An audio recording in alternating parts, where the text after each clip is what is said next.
Bien, continuamos entonces con la profesora Delia Ibacache Bastidas y la profesora Liliana Leiva Cortés.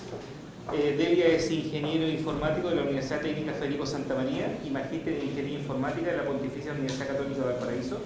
Se desempeña como académica de la sede INACAP de Valparaíso, realizando además docencia universitaria en la Universidad Playa Ancha y la Pontificia Universidad Católica de Valparaíso. Con más de 20 años de experiencia en el área de informática, certificada en gestión de proyectos, diplomada en informática educativa y con postítulo de ingeniería de software, participa como asesora senior en el Centro de Desarrollo MIPE de la sede de Valparaíso. Viviana es técnico universitario en programación de computadores de la Universidad Técnica Federico Santa María e ingeniero en computación e informática de la Universidad Andrés Bello. Con una vasta experiencia en el desarrollo de software y 10 años de experiencia docente dictando clases de variados lenguajes de programación y también asignaturas de networking, ya que cuenta con la certificación CCNA. Se desempeña como docente del área informática y telecomunicaciones del área de INACAP Valparaíso.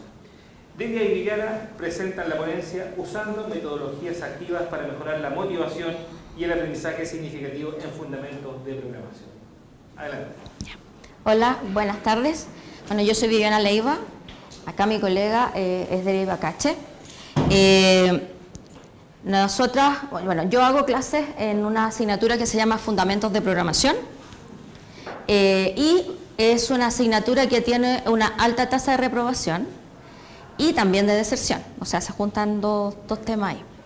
Entonces queríamos establecer alguna metodología para elevar, ¿cierto?, la tasa de aprobación de la asignatura y también el aprendizaje más profundo, porque ¿qué pasa? El alumno a veces pasa la asignatura, pero muy limitadamente, o sea, con el 4, y a la segunda asignatura, la que viene, no tiene los conocimientos suficientes, porque se supone que es toda una línea de preparación, ¿ya? Es de la asignatura de la carrera.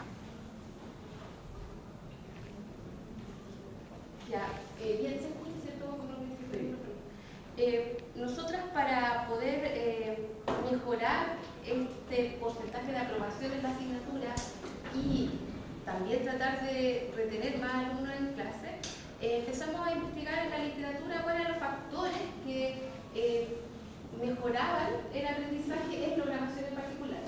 Entonces descubrimos que la literatura hablaba que uno de los elementos súper importantes era la motivación, de ahí que nuestra ponencia sea mejorar la motivación, ¿ya? Pero también vimos que la retroalimentación era un tema súper importante. La programación, al igual que la matemática, son conceptos abstractos. Entonces, cuando los alumnos desarrollan algo, no pueden saber si eso está bien o está mal. Les cuesta saber si su programa está bien hecho. Entonces, es súper importante la retroalimentación. Uno necesita buscar herramientas para retroalimentación. También existen herramientas automáticas de retroalimentación, pero nosotros decidimos optar por otra forma de trabajar la retroalimentación. Entonces, nosotros pensamos en usar elementos que ya tenían acá para trabajar la retroalimentación. Nosotros pensamos en el foro, por ejemplo, para retroalimentar.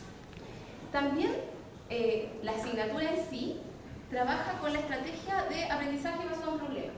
Entonces nosotros quisimos conservar esa estrategia, porque es parte del diseño institucional que nos va a ir acá, y seguir con esa estrategia que también favorece el aprendizaje en programación. Y también nos dimos cuenta, ¿cierto?, que en la informática y en el desarrollo de software tampoco hay que inventar la rueda. Entonces, muchas veces hay que usar código que ya está, y a partir de eso uno genera nuevo código, que uno tiene que colaborar, además, tiene que entender lo que otros hacen. Por lo tanto, también el trabajo colaborativo es súper importante para lograr las competencias necesarias en la programación. Ya que además es una competencia que es transversal, porque, claro, nosotros hacemos clases en la asignatura, o sea, ella es la que hace la clase de la asignatura, pero yo también hago clase en el área de informática. Y claro, en un inicio, aprender a programar era algo que solo hacíamos los informáticos, lo que estudiamos esta área. Sin embargo, hoy día es una competencia transversal. O sea, todas las personas, todos los estudiantes, de hecho, hasta en enseñanza media ahora, se trata de educar en este lenguaje lógico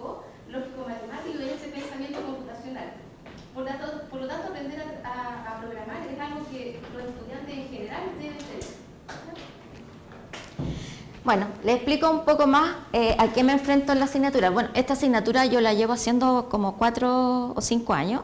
Antes se llamaba de otra manera, pero es la misma asignatura, ¿ya?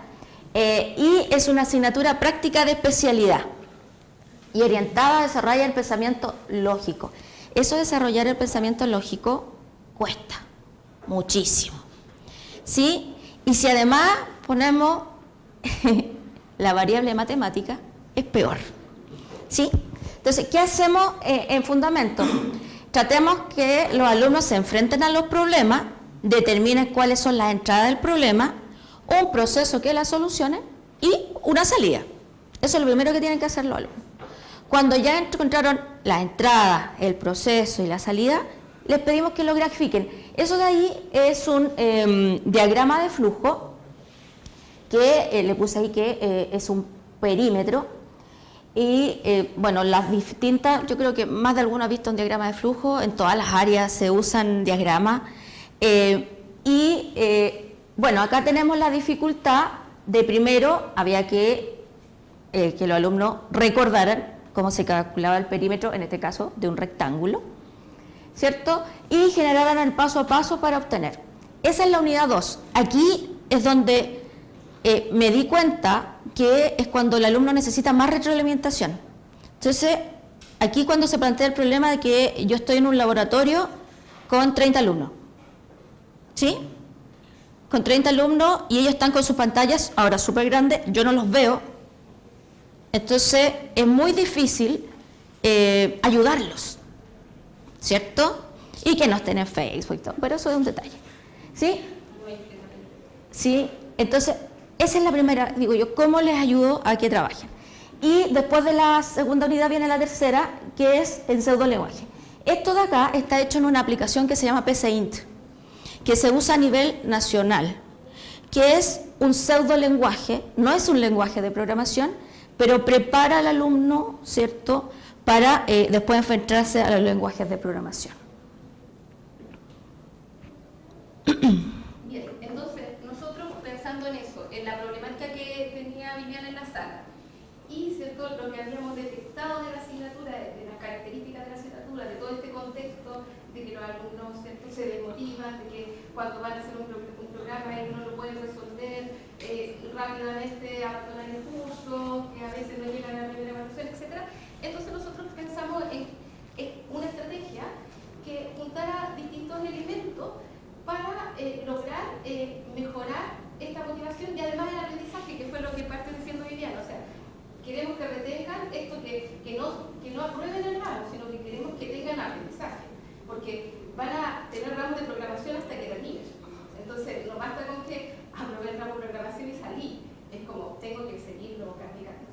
Entonces, para ello usamos el aula invertida, porque además los docentes del área de informática tendemos en la clase a pasar sintaxis.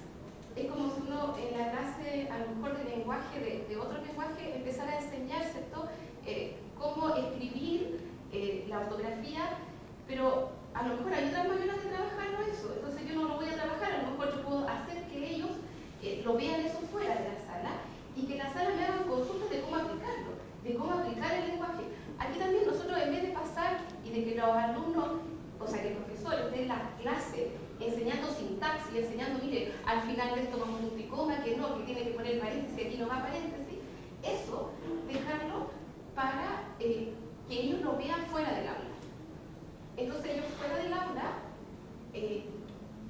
toman los contenidos de la clase, lo estudian, lo pueden repasar, además se les deja algunos ejemplos para que ellos practiquen y luego en la clase ellos vayan a practicar y a poder hacer consultas.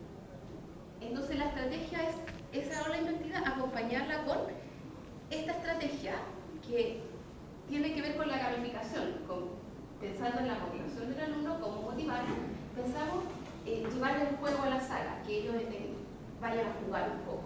Entonces, en este juego nosotros hacemos una evaluación formativa en que ellos en el fondo comprueben que lo que ellos vieron fuera del aula, en el aula lo tienen para poder desarrollar el programa. Entonces, esta aplicación Kahoot es una aplicación que se trabaja con los dispositivos móviles o con los computadores del laboratorio. Se le pone consultas tipo test, un conjunto de consultas, y los alumnos participan. Y en el fondo, ¿cierto?, uno puede medir cuánto ellos saben de los contenidos previos. Y luego, ¿cierto?, se trabajó también con esto del foro, Sí. ¿cierto? Ya. Bueno, el aula invertida, la idea es que, como decía Delia, el alumno haga el trabajo de revisar el contenido y que no durante la clase yo esté explicando contenido, sino la clase sea práctica.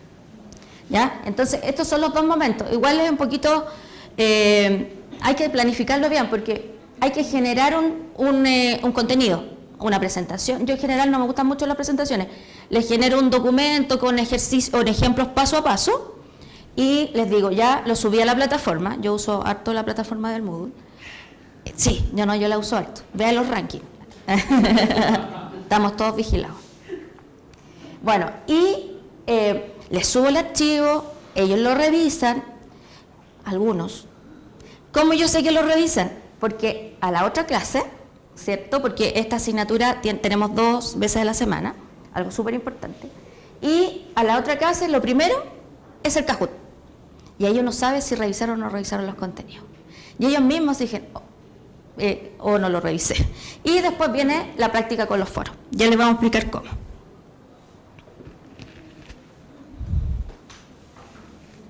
Claro, bueno, la herramienta Kahoot es una herramienta, ¿cierto?, que como ya les había dicho, lo que permite, ¿cierto?, hacer evaluaciones, pero la idea es que los alumnos sientan como que están jugando, porque es como una competencia. Entonces, uno diseña las preguntas, pone las preguntas se muestran, como están acá, ¿cierto?, se muestran, y a los alumnos se les muestra acá en el proyector, en la pizarra, se les muestra cuáles son las alternativas. Luego ellos en su dispositivo eligen una de esas alternativas. En su dispositivo no aparece el texto, aparece el color y la imagen. O sea, aparece el cuadrado en verde, y ellos eligen una. Y inmediatamente al contestar, ellos saben si su alternativa es correcta o no es correcta. Uno le asigna un tiempo, por ejemplo, aquí Viviana puso, que no sé si en qué momento está, pero Le quedan 53. Porque están en 0 respuestas, o sea, aquí ningún alumno ha respondido. A medida que los alumnos van respondiendo, aquí van apareciendo la cantidad de alumnos que van respondiendo. Y luego, ¿cierto?, cuando se acaba el tiempo, se muestra cuál es la alternativa correcta. Y posterior a eso, aparece un ranking. Y esta es la parte que lo emociona a los alumnos. Que yo no entiendo tanto por qué, pero a ellos les emociona esto de la competencia. Entonces, el Kahoot mide, no mide solamente si yo contesté correctamente, sino que cuán rápido yo contesté correctamente. Entonces ellos se pelean por estar en el podio, porque muestra un podio con los 3 primeros lugares. Entonces a ellos les encanta estar, entonces luchan por estar en el podio. Y aparecer y cosas. Y además tiene la gracia que uno puede, a veces, como esta es una evaluación formativa, uno puede hacer que los alumnos cuando se inscriban para participar dentro del Kahoot, ellos se pongan un apodo. Ellos también juegan y se ríen. Mire, me puse tal apodo, entonces uno a veces no visualiza el nombre, sino que visualiza más cuántas respuestas correctas hay. Y así se puede retroalimentar. Más que una pregunta, para compartir, yo he hecho que los alumnos me manden las preguntas con las respuestas. Entonces, sí, también. Ellos leen el documento, como dices tú, me la presentación, y arman la pregunta, yo la reelaboro, la modifico y la incluyo. Entonces, por eso yo también, si le va mal, le doy puntos por la pregunta que hicieron. Claro, sí. Nosotros no usamos esa estrategia en esta asignatura. O sea, yo usaba Kahoot en otra asignatura con otra estrategia, pero en esta no era la idea. La idea solamente en esta asignatura era medir la evaluación formativa para ver si están preparados para la práctica y poder dar la retroalimentación de las cosas que no entendieron bien del autoaprendizaje. Ya. Y después venía la parte práctica. Acá, ¿qué hacíamos? Una guía de ejercicios. Esta asignatura tiene diseño instruccional, ¿sí? Y tiene guía de ejercicios que van aumentando en dificultad. Es la idea. Igual hay que actualizarla un poco, pero eso es como todos los semestres, uno siempre va actualizando. Entonces, ¿qué pasaba? la guía está publicada, vamos a hacer el primer ejercicio. Los contenidos ya lo habían revisado, así que ahora vamos a hacer el primer ejercicio. Explico, leo en voz alta el enunciado del ejercicio, explico, les doy así como unas pistas de cómo lo pueden resolver, ya les digo yo. El primero, quien me muestra una solución, y yo les abro un foro para que ellos suban. Yo los foros los uso harto. Y además en el diseño instruccional dice que uno le haga un foro de la presentación, que se presenten los alumnos se presentan, siempre, 20 mensajes y todo. La unidad 1, que es una unidad muy teórica, yo pongo consulta unidad 1, foro. Visitas del foro de consulta unidad, 0. Preguntas de la consulta unidad 1, 0. Pero acá, ¿qué empezó a pasar?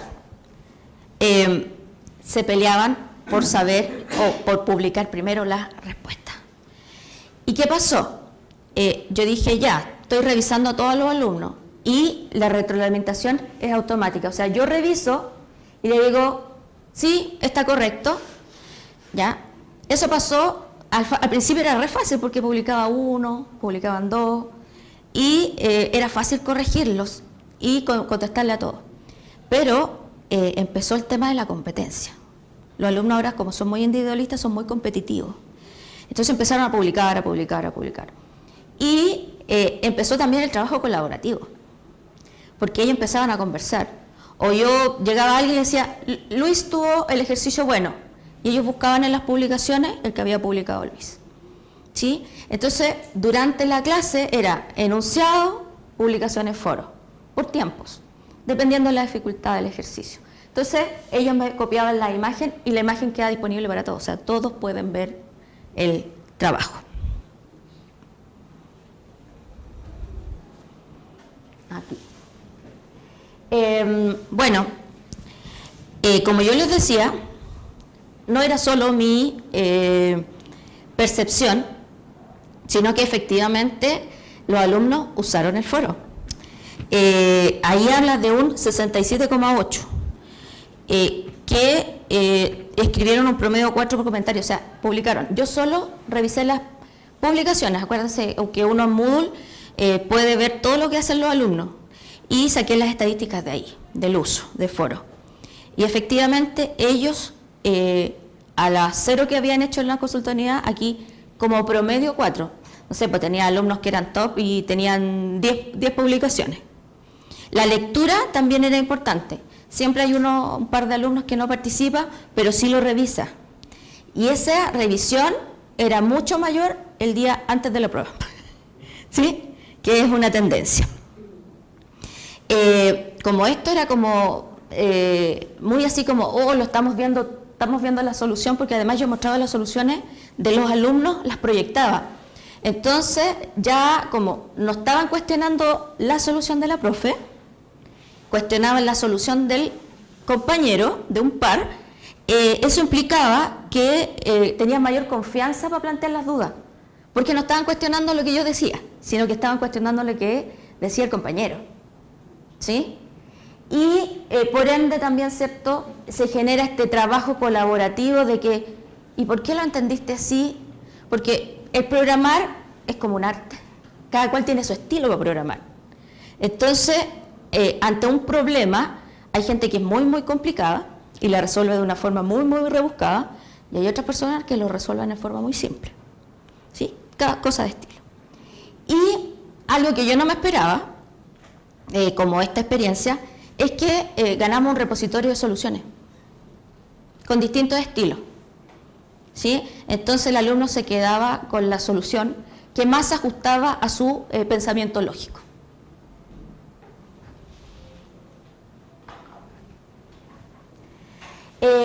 Para mí, como experiencia, ¿qué pasa? Yo del analizar este foro, me daba cuenta dónde estaban los errores más comunes. ¿Sí? Por ejemplo, no sé, pues que no definían bien las variables, o que no sabían cómo hacer un rango, usar un operador lógico, varias cosas. Entonces, Si yo detectaba que todos los que publicaban con el mismo error, era porque había un error de que no habían entendido un contenido. Entonces, reforzaba. Era más fácil, para mí fue mucho más fácil detectar qué es lo que tenía que reforzar. ¿Sí? Lo de retroalimentación sincrónica es porque netamente el foro por lo general se usa fuera de la clase. ¿Sí? Los que han tomado curso online, ¿cierto? Saben que uno tiene que participar en el foro 3 veces, le ponen una nota aquí. Yo el foro lo sé en forma sincrónica, ¿cierto? Para que el alumno interactuara durante la clase. Así fue mucho más fácil atender a más alumnos durante la clase, porque no tenía que yo ir para allá a ver qué es lo que estaba haciendo, sino que él me decía, profe, publiqué algo. Entonces yo tenía que revisar lo que él había publicado y darle el sí, está bueno. ¿Sí? Que es algo que también es muy propio del alumno de ahora, que necesitan esa validación inmediata de que están haciendo las cosas bien. ¿Sí? Y como yo les decía, el mayor número de consultas al foro, que netamente se convirtió en un repositorio, que incluso una alumna me puso, por favor no vaya a cerrar el foro antes de la prueba.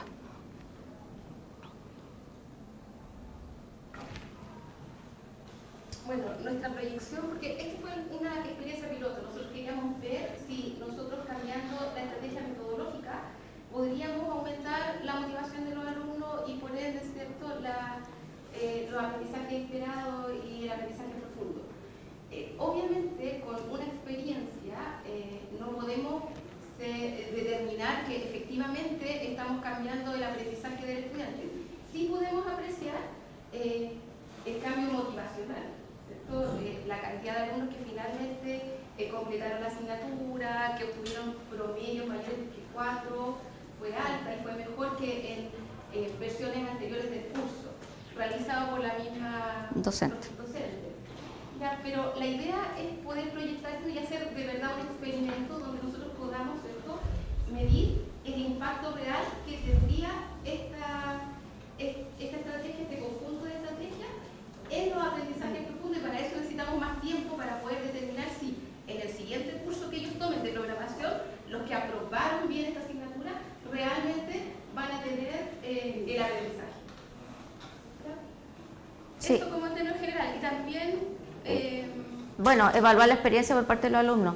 Nos faltó, o no, se nos ocurrió al final, poder haber encuestado qué les parecía a ellos.